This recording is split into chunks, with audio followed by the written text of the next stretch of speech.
ओ लगी।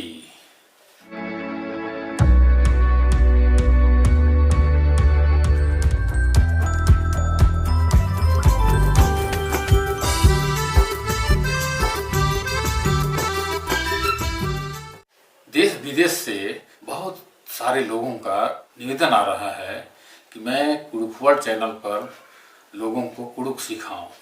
दोस्तों, मैं कुडुख वर्ल्ड चैनल पर पहले से ही कुडुख सिखाना शुरू कर दिया हूं। आप कुडुख वर्ल्ड चैनल के मेन पेज पर जाइए और वहां प्लेलिस्ट दिया हुआ है, उसमें अलग अलग टॉपिक्स का अलग अलग lesson, Kurukh conversation practice, grammar और इस तरह का बहुत सारा कुडुख सिखाने से संबंधित लेसन्स वगैरह दिए हुए हैं। करीब करीब 15 वीडियो उसमें मौजूद है। आप वहां पर जाकर के इसको देख सकते हैं। अभी आज ही एक ओमन से एंथ्रेस क्रिकेटा का निवेदन आया है। उन्होंने कहा है कि कुडुख में वे नंबर्स और उसका उच्चारण सीखना चाहते हैं, उसमें कृपया मेरा मदद कीजिए, उनका कहना है। तो बिल्कुल मैं आप लोगों का मदद करूंगा। ओमन से एंथ्रेस क्रिकेटा जी, आपको बहुत बहुत धन्यवाद। आप कुडुख सीखने में इतना रुचि ले रहे हैं। इसी तरीके से रांची से एक बहन का भी फोन आया था। उन्होंने भी कहा कि मैं कुडुख से संबंधित कुछ लेसन वगैरह बनाओ या सिखाऊं।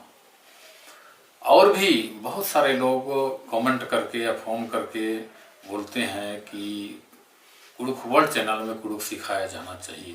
तो इन सभी निवेदन को देखते हुए मैं पहले से ही ऐसे कुडुख सिखा रहा हूँ। वीडियो बनाकर एक एक व्यक्ति को फोन से या फिर लाइव जाकर के सिखाना तो संभव नहीं है, लेकिन फिर भी मैं वीडियो के माध्यम से आप लोगों को कुडुख सिखाने का जरूर कोशिश करूंगा। अभी फिलहाल मैं कुडुख सिखाने के लिए ओईजी पिंजिका के बारे में एक वीडियो बनाने वाला हूं और उसका लगभग मैंने क्या पढ़ाना है वो मैं देख चुका हूं और 1-2 दिन के अंदर में यह वीडियो कुडुख वर्ल्ड चैनल पर आ जाएगा। इसी तरीके से मैं बीच बीच में कुडुख सिखाने से संबंधित वीडियो आप लोगों को जरूर दिखाऊंगा। तो आप कुडुख वर्ल्ड चैनल में बने रहिए, कुडुख सीखिए और मनोरंजन भी करते रहिए। बहुत बहुत धन्यवाद आप लोगों को। ओ लगी।